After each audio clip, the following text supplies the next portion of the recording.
सोचो, एक ऐसा लड़का जिसके पास ना बड़ा बिजनेस था, ना करोड़ों का कैपिटल और ना ही पावरफुल फैमिली का बैकग्राउंड, लेकिन वही लड़का एक दिन इंडिया का सबसे बड़ा बिजनेस एम्पायर में से एक खड़ा करता है। नाम था धीरूभाई अंबानी। लेकिन उनके सक्सेस स्टोरी सिर्फ पैसा कमाने का नहीं है, ये स्टोरी है स्ट्रगल, रिस्क, बिजनेस थिंकिंग और एक बड़ा ड्रीम का। तो चलिए जानते हैं धीरूभाई अंबानी जी का सफर। धीरूभाई अंबानी जी का जन्म 28 दिसंबर 1932 को गुजरात की चोरवाड में हुआ था। उनके फादर एक स्कूल टीचर थे। फैमिली की फाइनेंशियल स्ट्रॉन्ग नहीं थी, लेकिन धीरूभाई बचपन से ही एम्बिशियस थे। उन्होंने बहुत जल्दी समझ लिया था कि अगर लाइफ में कुछ बड़ा करना है तो सिर्फ सर्कमस्टेंसेस को वेट नहीं करना है, कुछ खुद को ही करना पड़ेगा। और उसी सोच ने ही उनकी पूरी लाइफ को डायरेक्शन दी। 1949 में मैट्रिकुलेशन कंप्लीट करने के बाद धीरूभाई के सामने बहुत बड़ा सवाल था, इसके आगे क्या। फैमिली की फाइनेंशियल कंडीशन की वजह से हायर स्टडीज कंटिन्यू करना इजी ही नहीं था। उस टाइम की गुजराती यंगस्टर्स बेटर अपॉर्चुनिटीज के लिए अरबियन कंट्रीज जाते थे। धीरूभाई अंबानी भी उनके यंग एज में एडन गए थे, जो कि आज यमन का एक हिस्सा है। सोचिए, एक यंग लड़का अपना घर छोड़कर एक फॉरेन कंट्री में जा रहा है।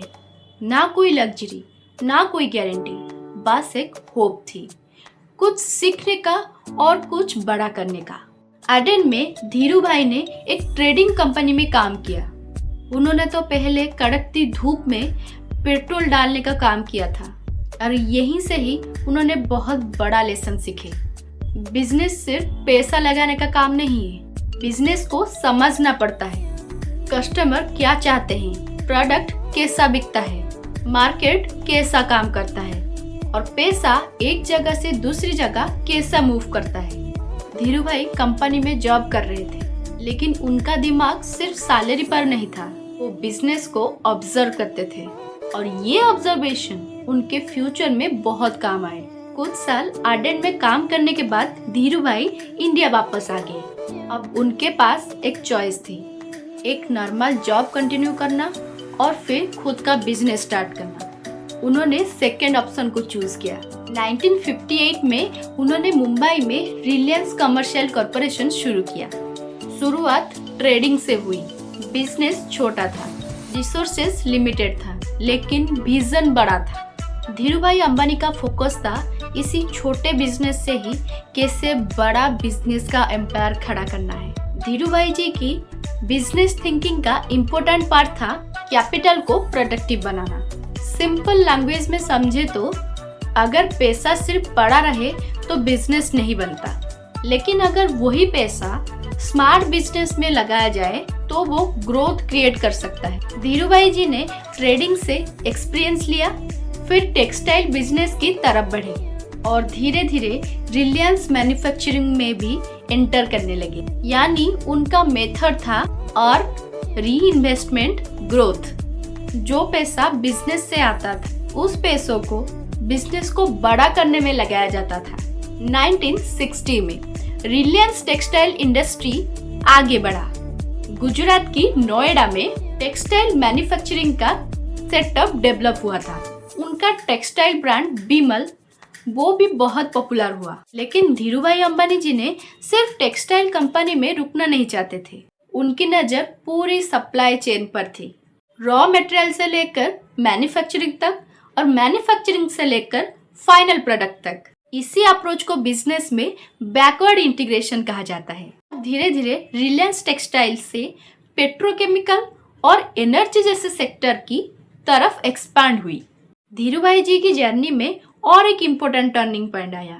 1977 में रिलायंस पब्लिक कंपनी बनी, यानी इंडियन इन्वेस्टर भी कंपनी में इन्वेस्ट कर सकते थे। लेकिन धीरूभाई ने इन्वेस्टर को कंपनी के इम्पोर्टेंट पार्ट बनाया। रिलायंस की शेयर होल्डर की नंबर टाइम के साथ और बढ़ी।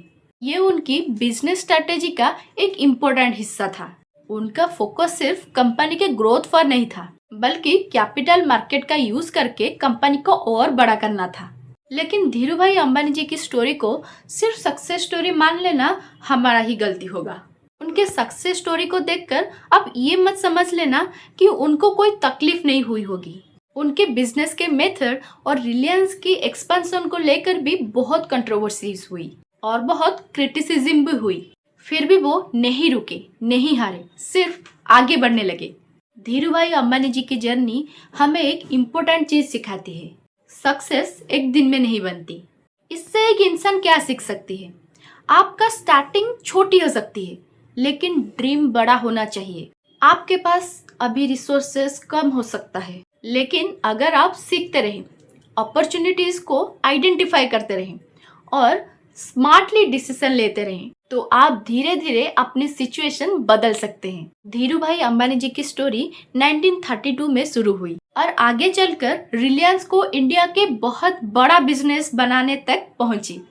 और शायद इसी वजह से लोगों को आज भी उनकी स्टोरी इंस्पायर करती है, क्योंकि कभी कभी एक बड़ा एम्पायर की शुरुआत एक छोटी सी ड्रीम से ही शुरू होती है। अगर आपको भी ये स्टोरी इंटरेस्टिंग लगी हो तो वीडियो को लाइक करना और चैनल को सब्सक्राइब करना मत भूलना। तो मिलते हैं नेक्स्ट वीडियो में और एक मनी माइंडसेट वाली वीडियो के साथ। तो तब तक के लिए नमस्ते, जय जगन्नाथ।